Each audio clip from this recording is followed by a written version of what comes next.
My name is Olivia Nelson. I recently turned 30. Today, I want to share with you the story of the major turning point in my life. I have an older brother who is 2 years older than me. His name is Scott. From a young age, Scott was what you'd call a pretty boy. His facial features were well defined early on, and his handsome face was so talked about in the neighborhood that rumors spread about talent scouts from modeling agencies coming for him. He was what you might call a real heartthrob. He was likable, intelligent, and quick-witted, even as a child. Our parents, as well as the adults around us, all adored him. On the other hand, for some reason, I was the only one in our family who was a bit on the chubby side from kindergarten. Even though my facial features were similar to Scott's, being a bit chubby took away from my charm, and that's an understatement. I was shy, not very engaging, and I wasn't much of a talker, so I never got the chance to be praised as a smart kid like Scott. I noticed from an early age that people around us often contrasted us, labeling Scott and me as polar opposites. Our parents must have caught wind of this talk too. By the time I was in elementary school, it seems like my parents had lost interest in me. I didn't perform as well on school tests as Scott had at the same age, and I remained somewhat chubby. Scott was served an afternoon snack, but I wasn't. Despite this, I remained chubby. My mother used to laugh and say, "You really are as round as a ball." When I was a child, I didn't fully understand what she meant, and I just felt happy that she was laughing, but looking back, I realized that I was just the butt of her jokes. Scott would get new clothes and shoes for all sorts of reasons, his birthday, scoring a goal at his soccer club.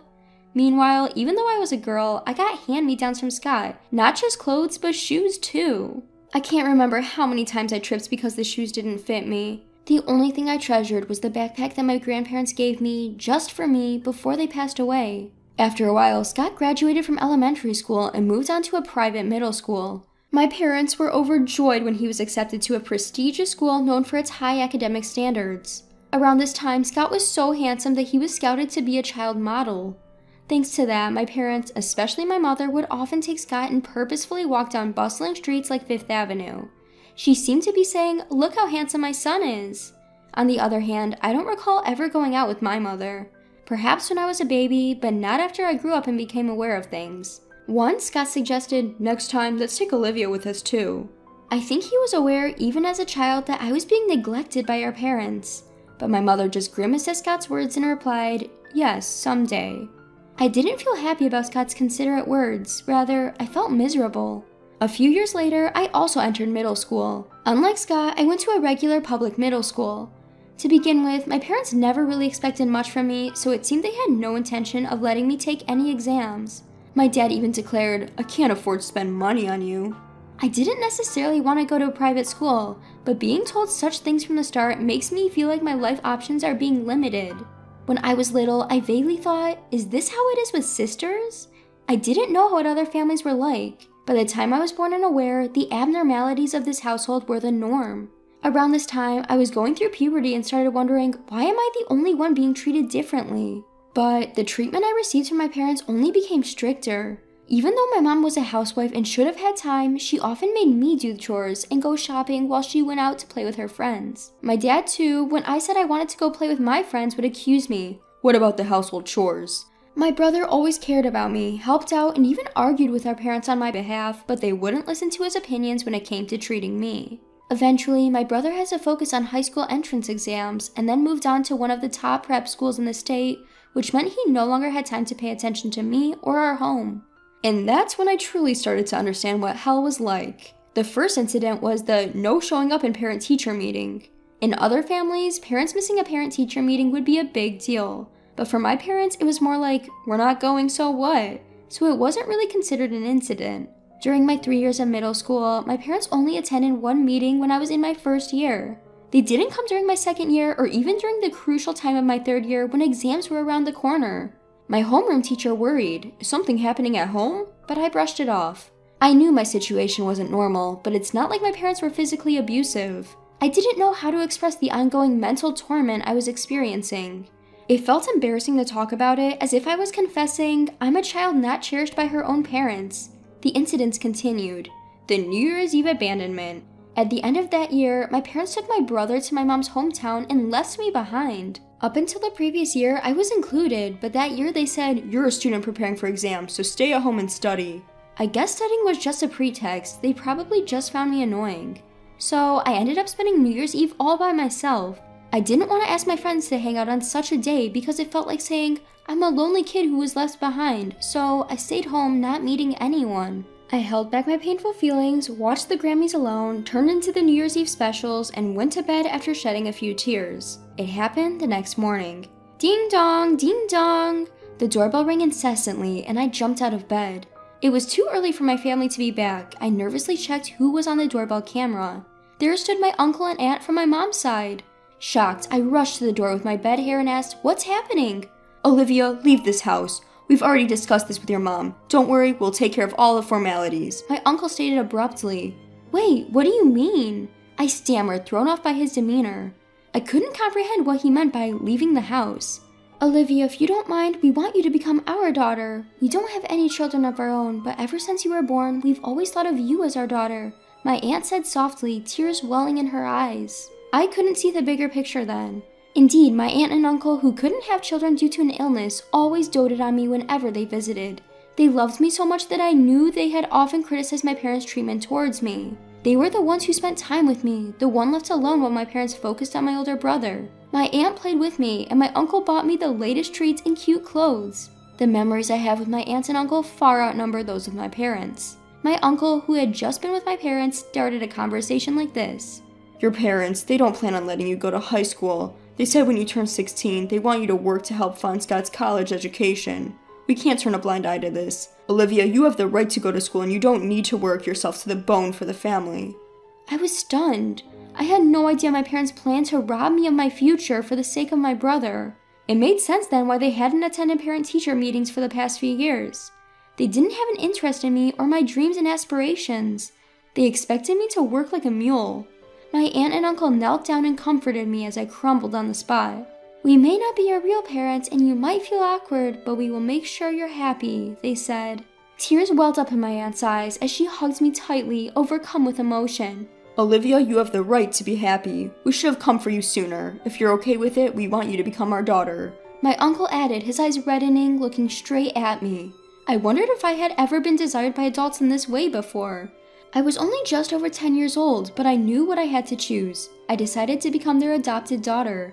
Fast forward 10 years. Since they took me in, my aunt and uncle have showered me with immense love and had given me countless joyful experiences. My aunt enjoyed picking out clothes for me and would take me shopping on holidays, and my uncle, who said he always wanted to drink with his daughter, had a bottle of wine from the year I was born ready for my 21st birthday. We went on trips together, and my uncle, surprisingly childlike, would take me to zoos and aquariums even when I was in high school. Those are unforgettable and irreplaceable memories that I never had with my biological parents. At first, I called them aunt and uncle, but gradually I began to see them as my parents. Now, I call them mom and dad. I heard from them that when my parents visited, they drunkenly said to my aunts and uncle, "Olivia's just hopeless. She's not cute and her looks are a bit, well, lackluster. She's not smart either. Honestly, we don't need a stupid daughter. We have our excellent eldest son, Scott." My aunt and uncle were furious at these words, and when my parents started saying they wouldn't let me go to high school, the topic of adoption came up. I'm forever grateful to my aunt who wasn't drinking that New Year's Eve and drove all the way to me in the middle of the night. I want to repay my wonderful parents for all they've done. I wanted to become a daughter who my foster parents would be glad to have adopted.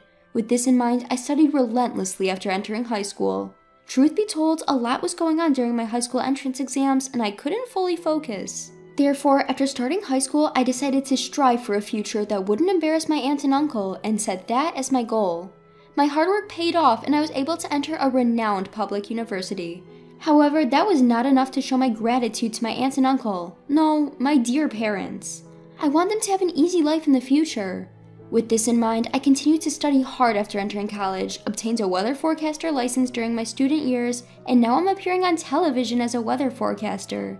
In addition, I wanted to make my aunts and uncle proud, so I worked hard on dieting and exercising, and now I have earned the nickname Beautiful Weather Forecaster. Looking back, I always resembled my brother in looks, so I had the potential to become a beauty too. My aunt and uncle always said that they were proud of me, but I feel that with this, I have become a daughter they can be genuinely proud of. I have so many things to repay and gratitude to express. I won't hold back my efforts. Just when I was thinking that, my biological parents suddenly appeared before me. "Olivia, oh, you've grown so much. You've become such a fine young lady." My parents, tears welling up in their eyes, clung to me. I was just about to leave the TV station and get into my car when this happened, and I was unable to catch up with the situation. Honestly, I had not seen them for so long that I did not recognize them at first. "We were shocked to see you on TV. Scott said it was Olivia. We never expected you to become such a beautiful woman, and a weather forecaster too? That's incredible." My father, as if to say, "Just as expected of my daughter," patted me on the shoulder. "Really, just as expected of our daughter. We are so proud." They really said it. I couldn't hide the look of disgust on my face and glared at my parents. But my parents continued the conversation without showing any sign of concern. "Oh, that's right. Since we've met, why don't we have a meal at the fancy restaurant just ahead?" "You must be earning a lot as a weather forecaster, right?" What is their intention after lying and waiting for me like stalkers? And after suggesting a meal at a fancy restaurant, they asked if I earn a lot. Don't they just look like they're trying to freeload off me? They won't be able to parasite off me. I have to drive them away so they won't want to see me again. As I thought this, a plan popped into my head. Oh, this could work. "Mom, Dad, it's nice to see you, but I have another job today so I can't go out to eat. Sorry." Of course I didn't have another job. I do have a plan to give my beloved aunt and uncle a meal at a fancy restaurant as a wedding anniversary gift. Oh, that's too bad. I didn't miss my mother's slight clicking of her tongue. "Could you maybe share your contact information? I'm organizing a small party for my birthday soon, and I'm inviting people from the TV station. There will be plenty of delicious food, and it'll be fancy, so I'd love to invite you too." Upon hearing this, my parents' eyes noticeably lit up. "Really? Oh, aren't we lucky? So actors will be coming as well?" "Oh, Dad, of course they'll be there." My parents were visibly excited, their smiles widening. Little did they know, no actors would be present. It was a small gathering, mainly a weather reporter's party. The main guests were people from the newspaper and TV station staff. At best, the most glamorous attendees would be the announcers and some TV personalities. Meeting my parents' expectant eyes, I simply smiled and said, "See you at the party," then left. A month later, as planned, I booked a venue and my birthday party took place. Despite being small, a good number of people gathered because, well, we rented a party venue. My parents arrived, arms waving, calling out, "Olivia!" They acted as if they wanted everyone to know they were my parents. It really gets on my nerves. "Dad, Mom, welcome. Could you head to the dressing room right away? They'll help you with everything from your clothes to makeup. The clothes you're wearing are lovely, but they also have rental designer clothes. Enjoy the atmosphere while you're here." At my suggestion, my parents beamed widely. They were so easy to read. They can't hide their joy. "Oh my, designer clothes. I hardly ever get the chance to wear them. I wonder if they'll suit me." "Haha, Mom, you put on a bit of weight." "Oh, stop it, Dad." While they were having this exchange, I flattered them. "You both still look young and beautiful, so anything will suit you." It seemed as if they'd been waiting for that compliment, and they both nodded in agreement. When I was a child, I was scared of being disliked any more than I already was. I couldn't see my parents clearly, and I couldn't understand what they were thinking, but looking at them now, they seemed quite simple. High-quality things, power, beautiful things. They're the type of people who wag their tails at things everyone likes. My parents, having had their hair and makeup done, were in high spirits as they returned to the party venue. My mother was in a pale pink mini dress that revealed her shoulders, something a young woman would wear. Her appearance was ridiculously inappropriate for her age. The sagging skin on her knees gave away her age. My father chose a bright red suit with a flashy tie decorated with yellow and green geometric patterns. He was the only one in the venue dressed in such a flashy suit. Even if there was no dress code, no one would choose such a poor combination. The clothes were indeed designer labels, but they were secondhand. I had actually prepared all of it. I want my parents to wear these today. These clothes remind me of a family party we attended when I was young. When I said that, neither the makeup artist nor the costume staff questioned it. Of course, I have no memories of attending a party with these parents. A lie is a convenient thing. My parents, who believe without a doubt in designer labels, seemed more than happy as long as I repeatedly said it suited them. In the past old days, my parents would listen to anything my outstanding brother said as long as it wasn't about me. Now they are on the receiving end of such remarks, with the outstanding label now on me. After a while, the party started, and as today's star, it was my turn to give a speech. Before I went up on stage, I told my parents, "I have a message for both of you in my speech today, so make sure to listen carefully," and I held their hands. They looked at me with surprise and said, "What?" But they kept looking at me happily, even after I had gone up on stage. Thank you all for coming to my birthday party today. I would also like to thank everyone who helped organize this party," I began. At my words, my friends teased me, shouting, "You're so formal," and "You're not usually like this, are you?"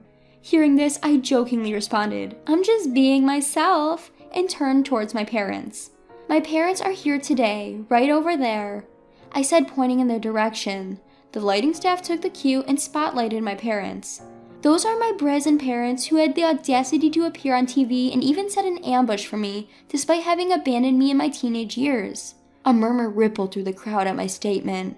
It was not surprising, as I had rarely discussed my past with anyone other than close friends. "What? Olivia, how could you say such a thing?" My mother jumped up while my father was left in stunned silence. Since I was about the age when I started kindergarten, those two constantly compared me to my high-performing older brother, Scott, and always favored him over me. I was the one who never got treats, had to wear Scott's hand-me-down clothes. Until I was in grade school, I still loved my parents despite all that. For a child, parents are everything. But during middle school, they started to impose household chores on me and finally declared they wouldn't let me go to high school. They wouldn't even attend parent-teacher conferences. That's when my caring uncle and aunt decided to adopt me. Saying this about myself feels odd, but usually I am quite cheerful. That's because my uncle and aunt have repeatedly told me with love that I am not a bad child. They allowed me to gain confidence and overcome my shyness, turning me into the positive person I am today. Therefore, it seemed my normally cheerful demeanor and my harsh background were a shocking contrast for the audience. There were immediate murmurs of the worst and how could they appear on their daughter's birthday dressed like that? The crowd started to criticize my parents. Unable to withstand the surrounding gaze, my parents hung their heads and trembled. But now, I am grateful to those two. It's because of them that I was able to find my real parents, my uncle and aunt, who showered me with the warmth of a family. At these words, my parents stared at me as if expecting some twist where they would be acknowledged as important parents as well. I merely responded with a quiet, smiling gaze. "Mr. Treasure from the Daily Info, are you here? Please make this story and these pictures into an article. Consider it a birthday present for me." As I called out to a friend from the magazine from the stage, he had already started capturing pictures of my parents. Hey, stop it! Stop it! Don't take pictures!" My parents frantically tried to hide their faces. Shameless till the very end, I shouted at them. "You always made me do things I didn't want to do, even when I begged you to stop. You can't just force others and not expect to be forced yourself." At my reprimand, my mother's eyes welled up with tears. "I'm sorry, if you make this into an article, it will also harm your mother and father. You wouldn't want that, would you, Olivia?" I was flabbergasted by her audacity. "Do you really think I still consider you two as my parents? You barely raised me. You completely abandoned your duties as parents. My real parents are my uncle and aunt. They are the only ones I consider as my mother and father. Don't ever interfere in my life again." Before I knew it, recalling all that happened, my gratitude towards my uncle and aunt, tears began to stream down my face. The attendees, seeing my state, forcefully escorted my parents out of the venue. It's over, this time for real. I have finally severed all ties with those people. As a child, I cut them off to find shelter with my uncle and aunt. But now I have truly distanced them from me, all by myself. Feeling accomplished and grateful to my uncle and aunt, I shed a few more tears for the growth I have achieved. But right now, I feel incredibly refreshed.